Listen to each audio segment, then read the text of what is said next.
Je m'appelle Morena Cézilia, je suis femme leader.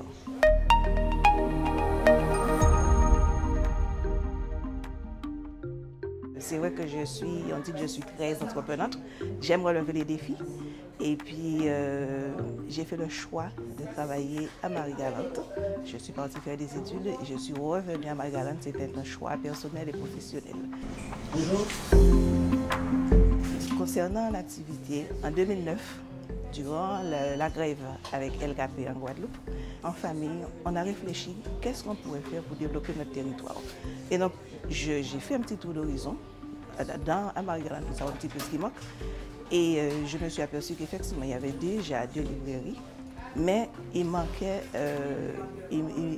beaucoup de services. Et la librairie a vu le jour au mois d'août 2009, donc très peu de temps après.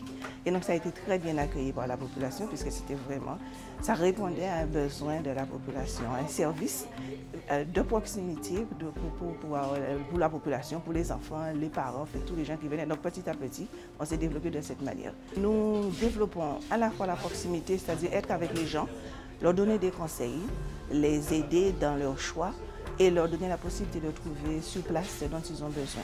Tout ce qui est informatique, tout ce qui est scan, tout ce qui est cyber, vraiment tous les services en lien avec les impressions. Les gens peuvent venir avec leur clé USB et tout de suite, ils repartent avec leurs documents, on envoie des mails, etc. Donc c'est vraiment être proche, mais en même temps leur permettre de s'ouvrir aux autres, s'ouvrir à l'extérieur, de ne pas rester. C'est pas parce qu'on est à Marie-Galante, une petite île, qu'on doit rester là entre nous, au contraire.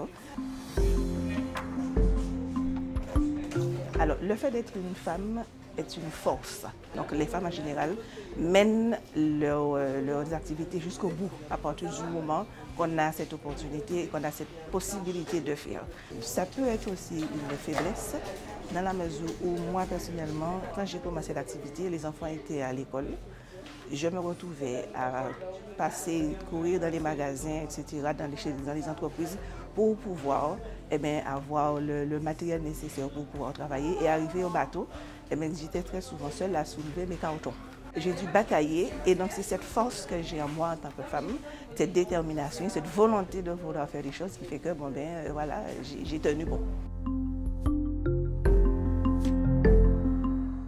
Mais cette aide-là nous a permis de moderniser sur le plan informatique, aménager le local autrement, voir tout ce qui est informatique, tout ce qui est logiciel, tout ce qui est modernité et surtout aussi avoir d'autres partenaires. Pour pouvoir améliorer la ruralité, je pense que dans un premier temps, il faudrait qu'il y ait des efforts au point de vue transport. Parce qu'avec la double insularité, on doit payer les frais entre la métropole et la Guadeloupe, entre la Guadeloupe et Marie-Galante, plus le transporteur. Et puis, nous, de notre côté, c'est donner encore plus cette possibilité à toute la population de pouvoir profiter de ce que nous leur offrons sous forme d'ateliers, d'activités, des choses que nous mettrons en place puisque c'est aussi notre projet pour les années à venir.